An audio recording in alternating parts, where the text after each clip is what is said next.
information and a response for you on any topic. Want to provide a little more insight on steps that we are taking to address the budget realities that we face.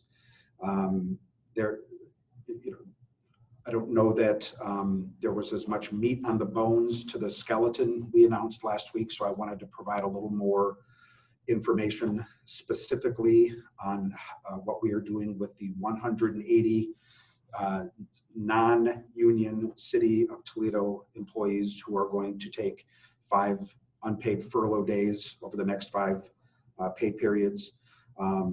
These are, folks who are in classified positions and really across the board. There's 180 of them in addition to those 180, and we're talking, our directors and commissioners, senior staff, myself included. I am going to also sort of give back to the general fund, as it were, to contribute to digging out of the hole that we find ourselves in right now. In addition to that, there will be 19 employees from the Toledo Municipal Court who are going to take this same furlough. The total savings that we will enjoy from these furloughs will be about $336,000, $182,000 of savings in the general fund, and $154,000 from other funds, whether those are utility funds or SCM&R or any one of the other accounts that employees are paid out of. But the total savings is $336,000. Again, we are all participating in this, myself included. Every department of city government has stepped up to share in the difficult decisions that we've had to make.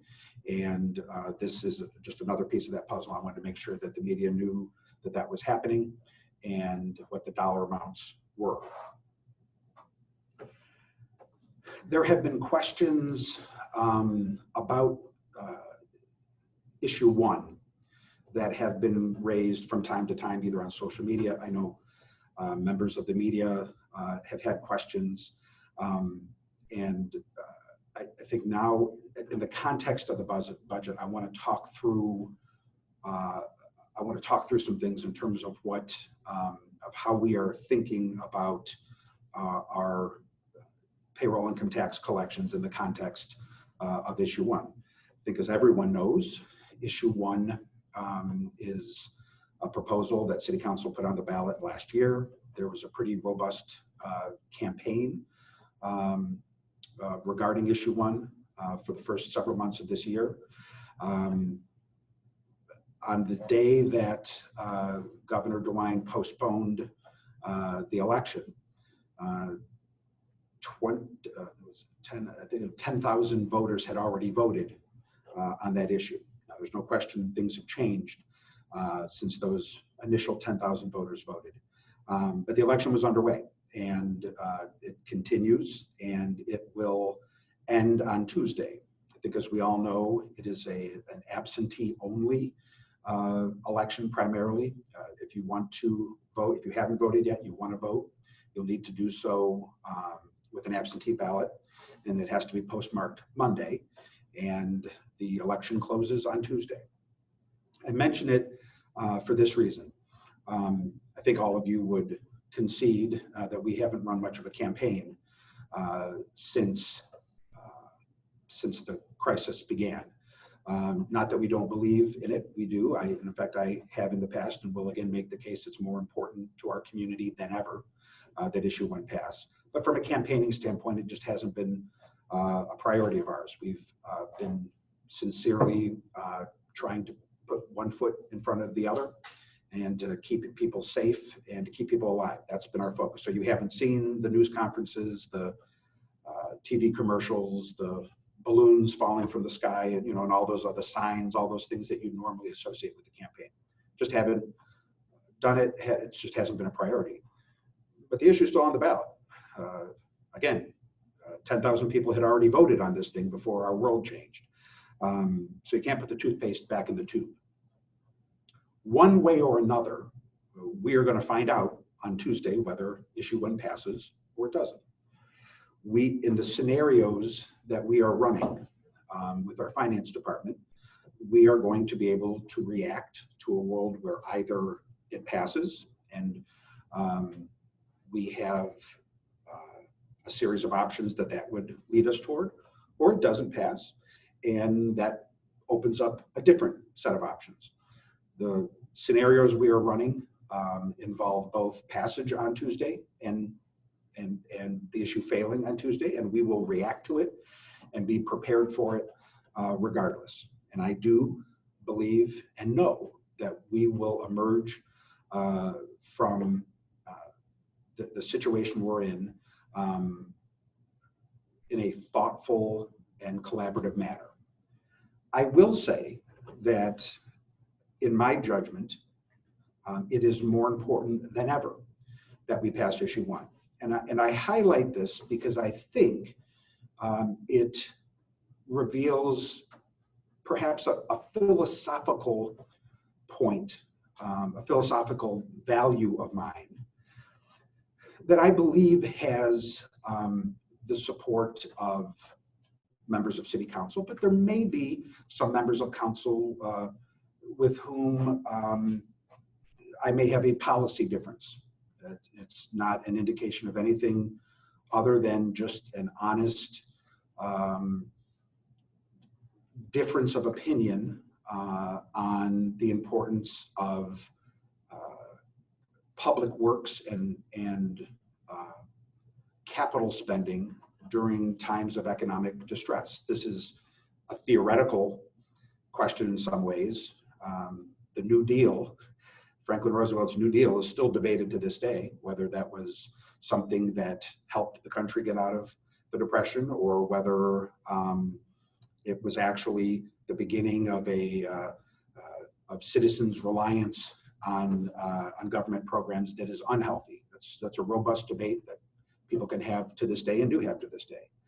I am one who believes, and I think a more accurate telling of history indicates, that during times of economic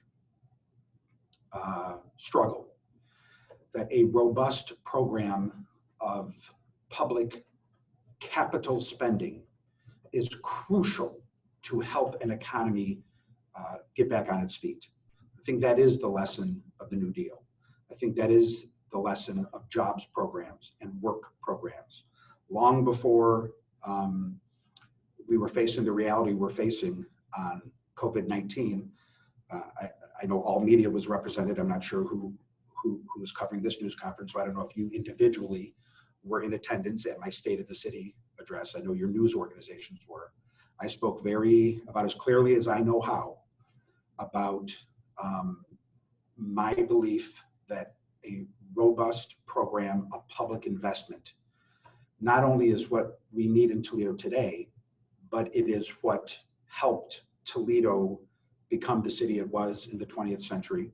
And it really did save the city from the Great Depression. I believe that. I think history supports it. That's why we had my State of the City at the zoo, because so many of those buildings at the zoo were built with public dollars at a time of robust public work spending. At the time that I made those points, I talked about the buildings at the University of Toledo, the High Level Bridge, and all of the metro parks, all of the many examples of public spending helping lift our city and our country out of the Great Depression. At the time, it was a little bit of an academic exercise in my mind, to be really honest. Now it's become real. It's become real. And while it was always important, in my judgment, and I believe in the minds of voters, to fix our roads, it has become crucially important now from the standpoint of public work, that we have a mechanism in place to make sure that our economy can recover. Now, maybe others don't agree. Maybe those who subscribe to the viewpoint of history that the New Deal ushered in the nanny state, where citizens became addicted to federal programs. That's fine. Again, people can disagree in our country. 326 million people. 326 million different ideas on how to move forward. I, though, believe that at the time that we are facing, it will be crucial that we have the resources to put our community to work. That's just what I believe. And I will, I stand to that. I stand with my belief that now is a time that we need to invest, not just because of what it will do to our city, but what it will do to our workforce and what it will do to our economy.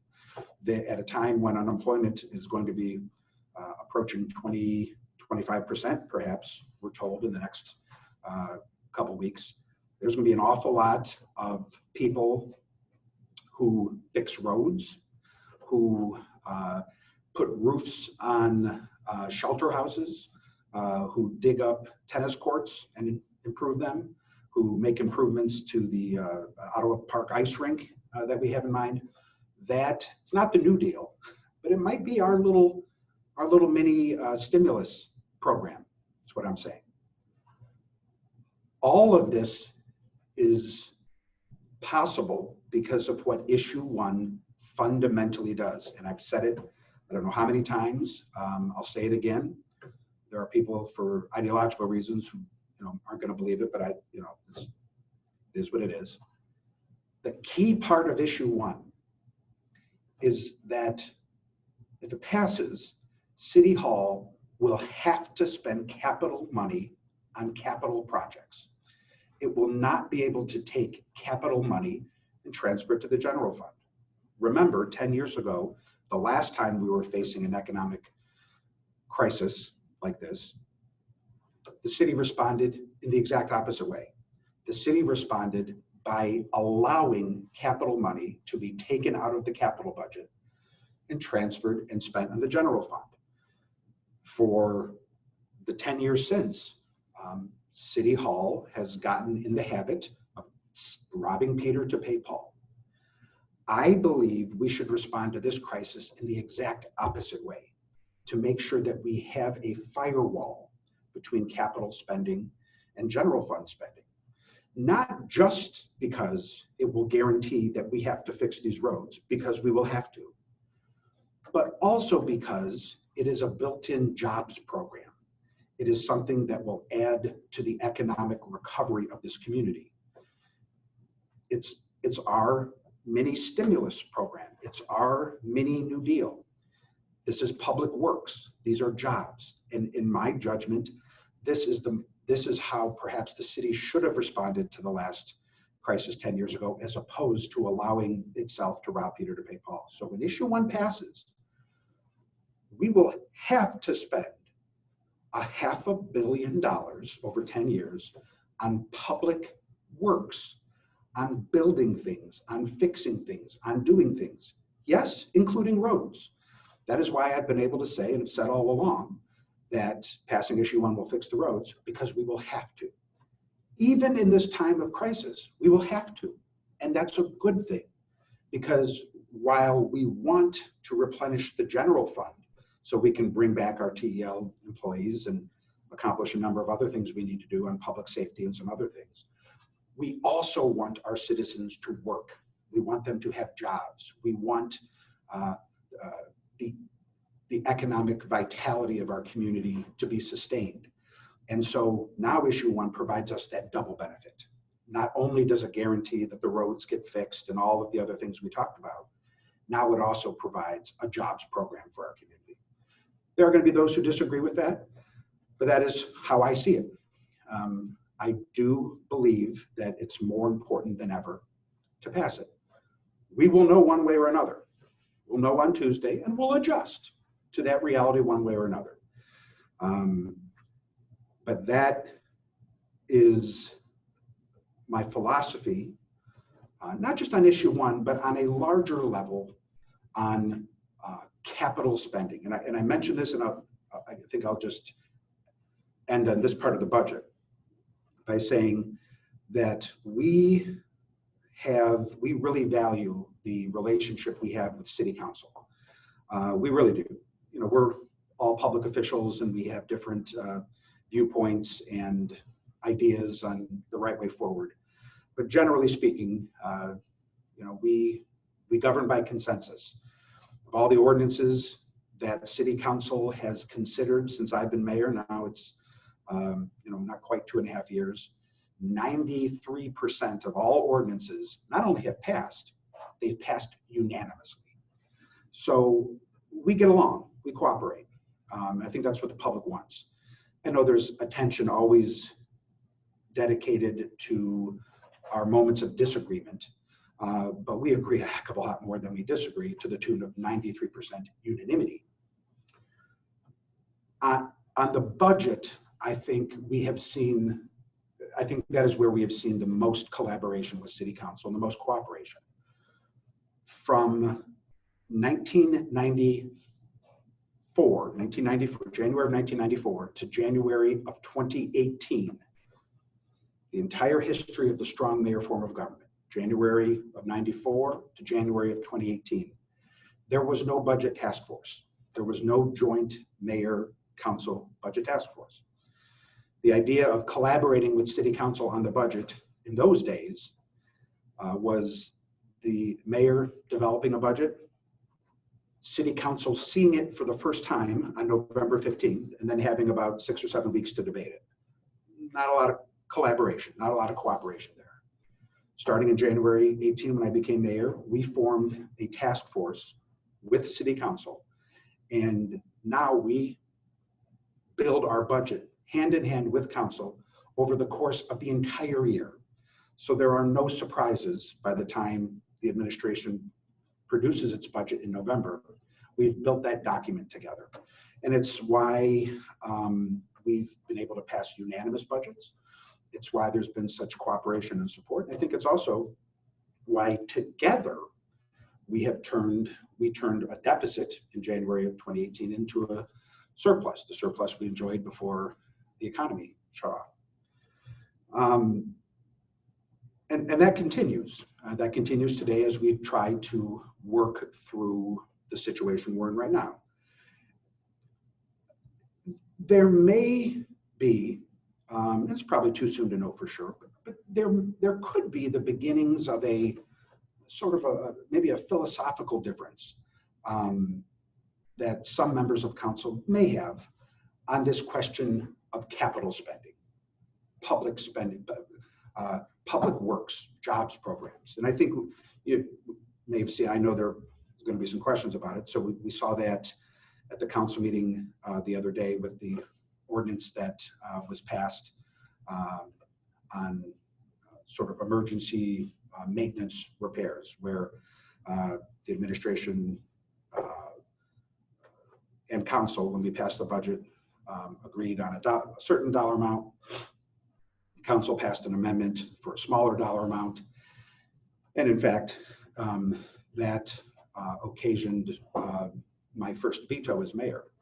And I did veto that ordinance and send it back to City Council yesterday. So when council comes back at their next council meeting, they'll have an override vote. And already we know that we have enough votes on City Council to sustain the veto. So there's no question from a legislative standpoint that that we're going to move forward together. There's certainly no mystery of how that vote is going to go in a couple of weeks. But the larger point might be this, and it's okay. It's a healthy point. At the core of that issue, and at the core of the veto, it was a discussion about capital money. Capital money. That's important here. While for the last 10 years, council has had the ability and has used the ability to move money from the capital fund to the general fund. I don't want that to be the case moving forward. I don't think the voters want that. That is what's on the ballot Tuesday. When issue 1 passes, council won't, none of us, City Hall won't be able to transfer money in that way. There will be a firewall. That's the whole point of what I've been talking about for the last 10 or 15 minutes. As a result, capital spending, at least in my mind, needs to be seen differently than general fund spending. not because we shouldn't want to transfer back and forth. We shouldn't ever want to rob Peter to pay Paul, and I think the voters are going to prevent us from doing it on Tuesday. But more to the point, we should want to spend capital money putting people to work, doing things, fixing things, building things, repairing things. Yes, our roads, or in the case of this ordinance, the roofs of our senior centers, or the HVAC systems in homeless shelters that we own, et cetera. It's just a philosophical point. It's not unhealthy. It's not an indication of anything more nefarious than a genuine ideological belief of mine that now more than ever, we need to find a way to strengthen our economy. And like Franklin Roosevelt 80 years ago, I am one who believes that a robust program of public spending that can benefit those who are in the skilled trades and people who make things and build things and fix things, that's a good thing. That's a good thing. I want to save as much money as we possibly can in that general fund. That's why I am personally taking a pay cut. We all need to work extra time focusing on that general fund and making sure that the gap we see there, a gap that we know will be at least $10 million by the end of this year and could grow to be $50 million by the end of next year. Boy, you bet we need to roll up our sleeves and make sure that we are filling that hole. I think the self-imposed furloughs and the TELs accomplish that.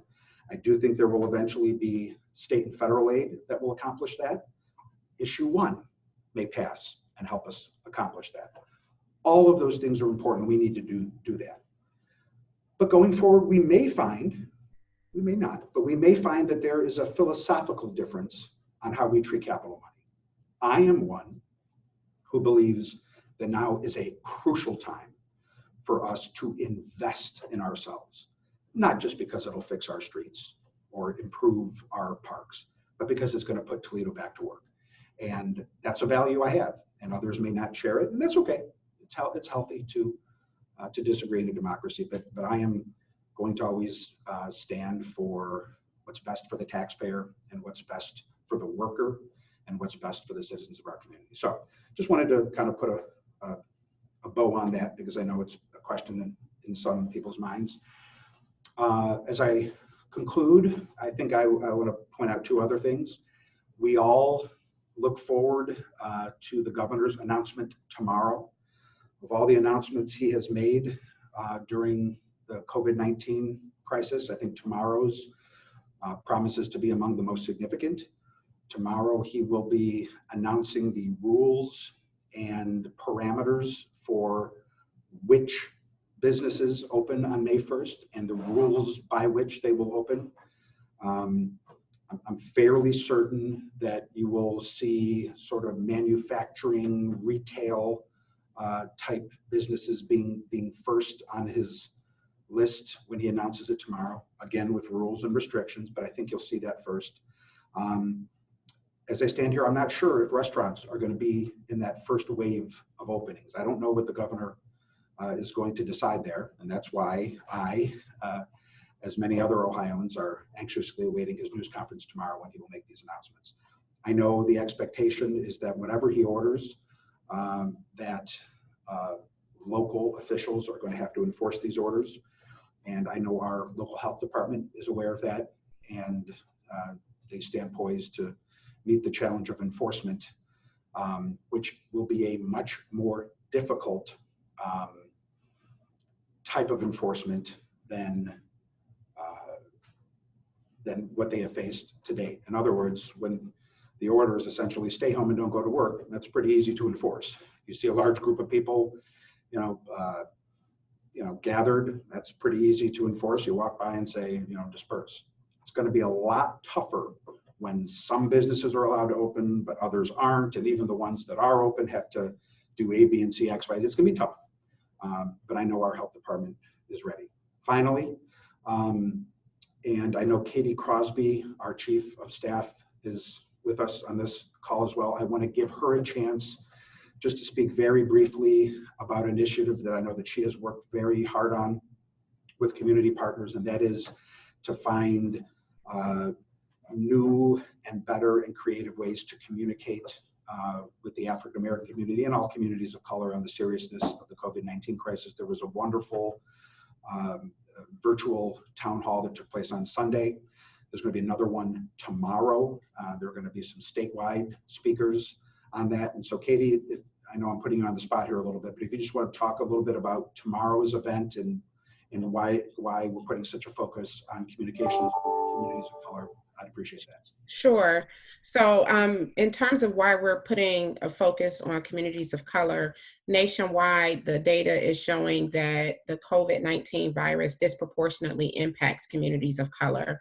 Much of the data is showing that because of underlying conditions, most that have to do with environment, and what people are starting to hear more and more, social determinants of health, that we're finding that there is a disproportionate impact on communities of color.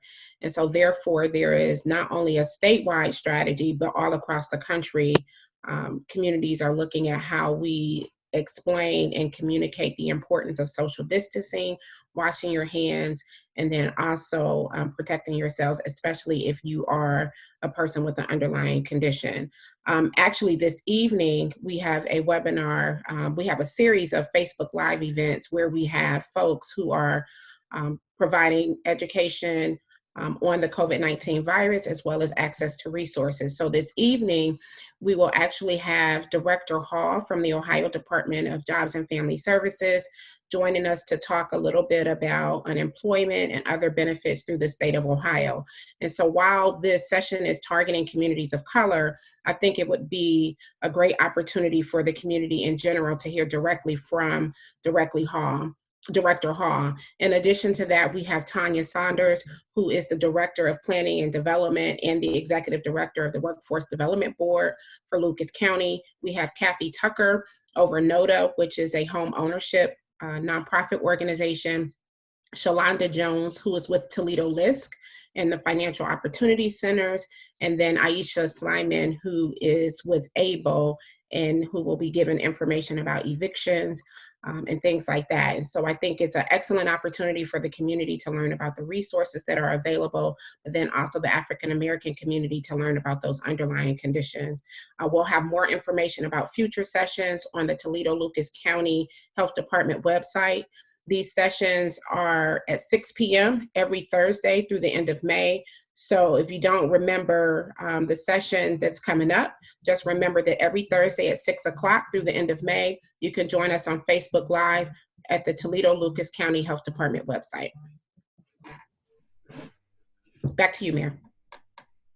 All right, thank you, Katie, and thank you for correcting my misstatement. I think I said that the next town hall was tomorrow night. You were right to correct me. It's tonight, actually tonight, April 23rd, starting at 6 o'clock. So thank you for that. You know, I have other notes here about the various testing sites that are now publicly, we now have some public testing for COVID-19 at various sites throughout our community. This just began this week. It is free to all members of the public, and we're going to have this testing available for the next several weeks. I get the sense, though, that your news stations have already covered that pretty thoroughly, and you know, at the risk of being any more long-winded than I already am, I think it probably just makes sense to open it up to questions. If you have questions about testing, I certainly can answer that, but I think you've all done a pretty good job on reporting that. So thank you. I turned out to be just as long-winded as I always am. I thought this was going to be a little shorter, but when I get going, I suppose I can't help myself. Mayor, as we open to questions, is that Melissa or is that Katie? It's Katie. I'm sorry. If I could just add one comment. I accidentally said the Toledo Lucas County Health Department website. The Facebook Live is actually on the Toledo Lucas County Health Department Facebook page. Okay. Thank you. Thank you. Okay. I know Melissa Veitch from Channel 13 has the first question, so I think we'll just open it up to questions. Yeah. Hi, Mayor. Thank you for having us today to talk about this issue. You know, you likened issue 1 to the New Deal, okay? And you know, how that was an economic stimulus package back then. But we're very we're generationally so different in the diversity of our workforce and the ability, when you talk about building new roads, that's fine for one part of the workforce, but given our current economic situation, we have across the board unemployment and a real economic crisis on our hands right now. Do you realistically think that issue 1 has any chance at all of passing? Oh, yes, and I think it will. It does. I believe it will pass. So I can take from the tone in your voice you disagree. So let's bet a digital cup of coffee over it. Okay, but I've got a couple other questions that have come up as well from our viewers. First of all, about our layoffs with over 300 people. How long do you think that'll take? We're going to reevaluate it every 30 days, as we mentioned last week, and we want to bring them back as soon as possible. I don't want to litigate the past too much, but there has been some reporting about how close Toledo came over the weekend to being included in the federal relief bill that Congress just passed. It was either yesterday or the day before. Just to briefly summarize it, working with our team in Washington, and we do have lobbyists on the ground in Columbus and Washington, making sure that Toledo's interests are being fought for, working with the U.S. Conference of Mayors, but also the National League of Cities and the National Association of Counties. We, as of late Saturday night, had a deal in place that congressional Democrats and congressional Republicans had signed off on that would have provided $76.6 million of direct federal relief just to the city of Toledo. The formula would have worked like this. Every community that was CDBG eligible, which includes Toledo, but also includes roughly 700 cities throughout the throughout the country, would have received aid in the amount of 8 times what its annual CDBG allotment is. So in the case of Toledo, that was about $76 million. It would have been used for revenue replacement, not just for COVID-19 cost reimbursements. And it would have given us a wonderful amount of flexibility. I went to sleep Saturday night thinking that was the case, and quite literally, early Sunday morning, I was communicating with my team, my chiefs of staff, about the logistics of bringing our employees back to work, how soon we could do that, because certainly that amount of money would have allowed us to do that. This is not a political statement or a partisan statement. I'm going to refer to the reporting. I would direct you to Politico.com, the Associated Press, I think Washington Post, Sunday morning, all reported that the deal that was in place Saturday was nixed by the White House.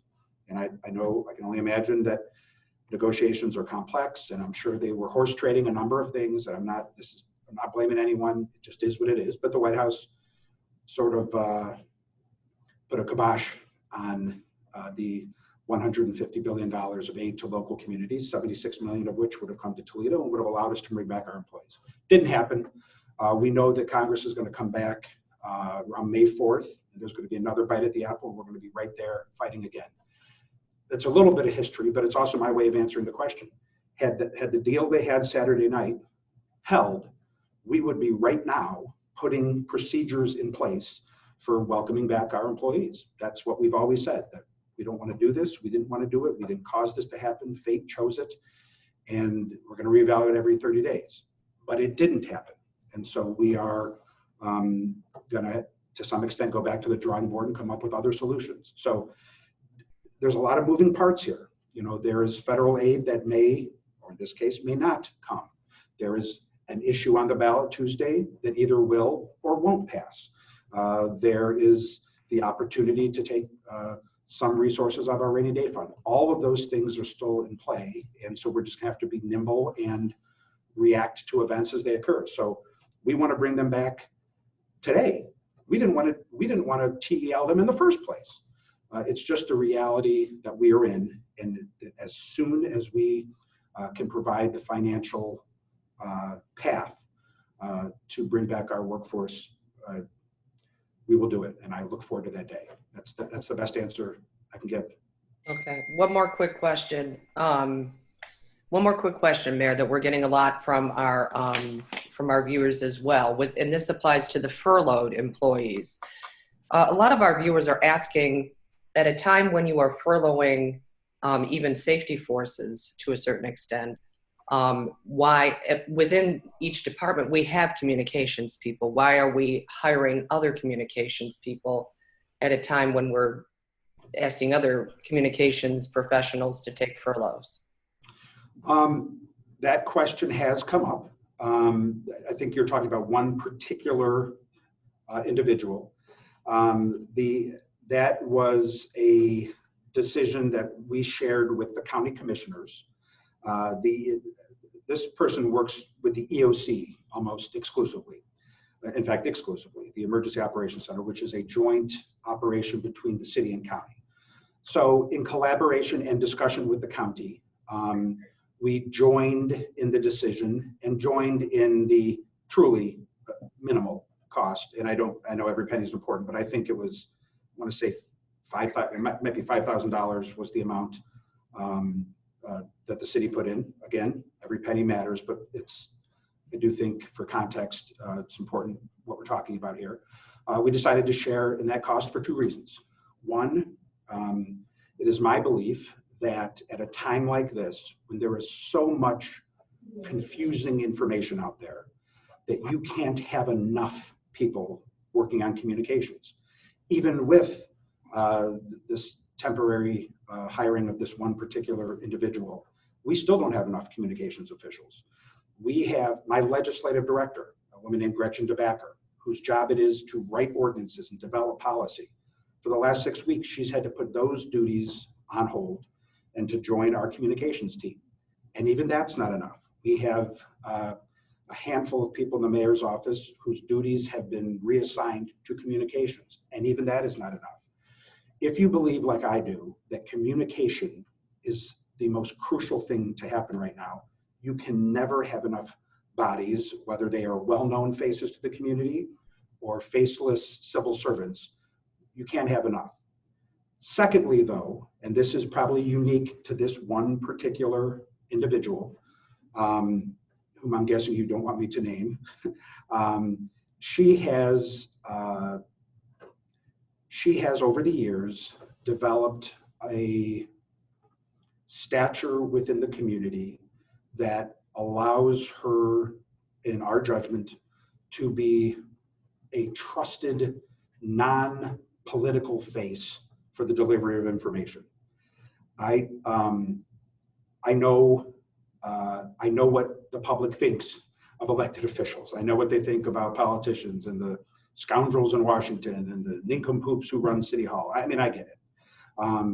So when the question is life and death, we don't want people not responding to information just because they don't like the messenger. They don't like me, or they don't like one of the county commissioners, or they don't trust it. We felt it was important to put on a trustworthy face that has universal respect, or as close as anyone could, because of years of work in the community. And that was just the decision we made. So first of all, we need the help. We need more communications help, actually. Even that one person isn't enough. We probably need 5 more of her or him. But more than that, she has a unique respect and trust among the citizens that we felt was crucial. People need to understand messages that are coming out. We don't want them to not follow the message just because they don't like me. That was the decision we made. People are going to criticize it. I get it. It's every decision we make. Half the people are going to think it's the wrong decision. The decision's been made. We got to move on. Mayor, the next question comes from Amy Steigerwald of Channel 11. Amy. Hello. Hello. Hi. Question for you. So I'm wondering, we heard the Lieutenant Governor address yesterday that there could be potential cuts among fire and police in the state of Ohio. Wondering where that's at in Toledo, if that's happening or if it could happen anytime soon. I would say, okay, here's how I would answer that. There are no uniformed police or firefighters who have received TELs. That's a fancy way of saying that no uniformed police or firefighters have been furloughed, or whatever word you want to use. True statement. It is also a true statement that for the foreseeable future, I don't, that it's not a part of our plan, and I don't see any path in the foreseeable future where we will have to take that step. That's also true. But no one can predict the future. How bad is this going to get? Are we going through a painful 3 or 4 month period of time, and then when we get back to normal, the economy is going to go right back to where it was? Okay, maybe. I hope so. Or are we at the beginning of what we all knew was coming one of these days, which was a recession, maybe a pretty bad recession, maybe another great recession, or maybe worse. If those scenarios unfold, of course, anything is possible. Anything's on the table. I will say, getting back to the little inside story I told you about our negotiations with Schumer and McConnell and Pelosi and McCarthy and the White House over the weekend. I understand that there are a lot of moving parts and negotiations involve give and take. But now for the second straight bill, cities like Toledo were left out. We were left out in the CARES Act when they established their aid formula based on population size. And they decided to only provide direct aid to cities over 500,000 people, which is only Columbus in our state, and frankly, only about 35 cities nationwide. Even when they expanded the definition by population to say that it could include counties, while every other major population center in Ohio does have a county of over 500,000 people. In Lucas County, we are just unfortunately right under the threshold. I think our population might be 455,000 at the county level. So there again, Toledo loses.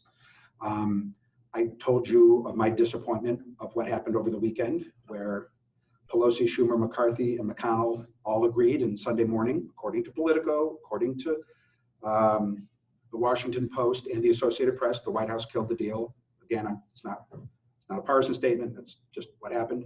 That was disappointing. I will say this: there is going to be a fourth bill coming out of Congress that will provide relief to a number of different worthy causes. We talked about this past bill replenished the PPP program and aid for small businesses and healthcare, and they all needed it. At some point, though, if no relief comes to cities like Toledo and Columbus and Cleveland and all the rest, at some point, we may get to the point where police and fire do have to be a part of the sacrifice. And when that day comes, if it comes, I will be a voice. And I don't care if anyone listens to me or disagrees or throws tomatoes, I don't care. I will be a voice that places the blame for that at the feet of the federal officials in Washington, who so far have excluded Toledo twice and should think twice before they exclude Toledo a third time. Because if we get to that day, I will be very clear in terms of who is responsible for those safety reductions, and it won't be anyone in city government. I can assure you of that. Mayor, the next question comes from Sarah Elms of the Blade. Mm-hmm. Sarah? Hi, Mayor. Thank you again for taking time with us this morning. I have two questions. The first one has to do with issue 1, and I know that you have talked a lot about if issue 1 passes, that capital money that's generated will stay in the capital fund. What about the general fund money that's generated? Is there a guarantee that that could still go to things like pre-K, hiring more police and fire, recreation, or will that need to be used, to shore up this budget deficit that you're facing? No, that's a great question. The most important thing to say about the passage of issue 1, the reason that I believe that Melissa Bates is going to owe me a cup of coffee, is because it's also going to strengthen our general fund in a substantial way, $22 million a year for the next 10 years. That is a true statement. That $22 million could become very important to our general fund in terms of welcoming our employees back, our TE-held employees back, to fortifying our safety forces, and to achieving a number of objectives. I think the fairest thing to say is that everything would be on the table. And in a true collaboration with City Council, we would have to choose and decide what we value and what we don't. So I think the passage of issue 1 would be, our safety forces. If you're interested in public safety and seeing our safety forces remain strong, that's yet another reason to make sure you vote for issue 1. I think that money would be used to fortify our safety forces. And then as we follow the depth of this new economy and this crisis, we will decide what that means in terms of growing the forces, what that means in terms of all the other programs we talked about. So just from a technical legal standpoint, you are right. The passage of issue 1 provides $22 million. And I think working with City Council, we will reach a consensus on the best way to move forward with that. It is, the world has changed, and I think our expectations on what that general fund money might do, I think it's fair to say it's also changed. But again, not on the capital side. Issue 1 passes, that $500 million will be spent fixing roads. But on the general fund side, we're going to have some discussions on priorities with City Council and move forward. Okay, thank you. The second question has to do with that amendment that City Council passed that you vetoed yesterday. Yes. I'm just wondering, from your perspective, was this more discussion about these, $150,000 in emergency capital funds, or was this more of, a move by City Council to try and exercise more oversight on expenditures in general? Oh, I don't know. I'm not sure. That is, whatever it is, it's healthy. This is okay. It's not, this isn't, no one is manning the battle stations, and, we're not going to, have a sword fight over it. It's okay. We work together very well. Like I mentioned, 93% of all ordinances we've introduced over 2 years have passed unanimously. So I think we're both learning. We're both learning. I can say I'm learning a little bit about some of the newer faces on City Council.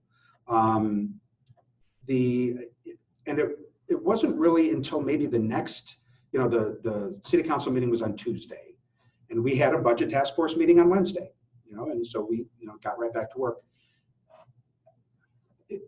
During that conversation with City Council, that is when I began to think that there just might be sort of a different philosophical opinion on the difference between capital money and general fund money. So I think it just might be that. And actually, there could be a difference of opinion on the likelihood of the passage of issue 1. Maybe I'll put it that way. As you know, I believe that issue 1 is important. It's crucial to the future of our community, and I believe it's going to pass. I don't know I don't know what others think. And so it could be, and again, I've really put a lot of thought into this. It could just be that there may be a difference of opinion on that. And maybe the thinking was that the desire to focus in on capital expenditures, maybe there was a thought that money could be used over to the general fund where we really do have a crisis. I mean, we essentially, I guess what was interesting to me is that there's such a focus on part of the budget that is really not only is it not in crisis, it is a pot of money that we want to spend to rebuild our economy. And so I really puzzled over this, and it may well be that there is a thought that this capital money could be transferred over to the general fund where it is actually really needed. I don't know if that's what the thinking is. But again, I am of the belief that this time next week, City Council won't have the ability to transfer money from capital to general because the citizens would have taken away the ability to do that as they should. That's what I think this is all about. It's okay. You know, I think it's probably more that than anything else. But look, you know, it's always, I think, was it Cleisthenes who invented democracy 3,000 years ago, I think? Probably since Cleisthenes came up with this this form of government, there has been a natural tension between the executive branch and the legislative branch, and that's okay. I will say, though, I don't think anyone on City Council wants to go back to the system we had from January of '94 to January of 18, when the only collaboration on the budget was the day the mayor dropped the budget on the council's lap on November 15th and said, you know, pass this in a couple weeks.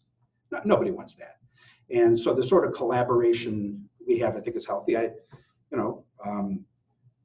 think if you were to ask any member of council who's been on that body for more than 2 years and remembers how it was before, and certainly if you want to talk to someone of longer tenure like you know, Rob Ludeman, I don't think there is any question that the collaboration we have with City Council on financial matters has never been stronger, and I can't imagine anyone would want to go back to the more acrimonious days of the past. And I don't think we will. I just think it's a matter of working our way through maybe a philosophical difference about, in my judgment, the importance of what capital money can do to build our economy versus the general fund, where, in my judgment, we need to be putting our focus. I am told that there are no more questions, so thank you. Thank you for being a part of this. Again, anytime a question pops up on any issue, don't save it till Thursdays at 10. You know, get a hold of us and we'll do our best to process it. Stay healthy and happy and safe, and I know we'll all be in touch soon. Thank you.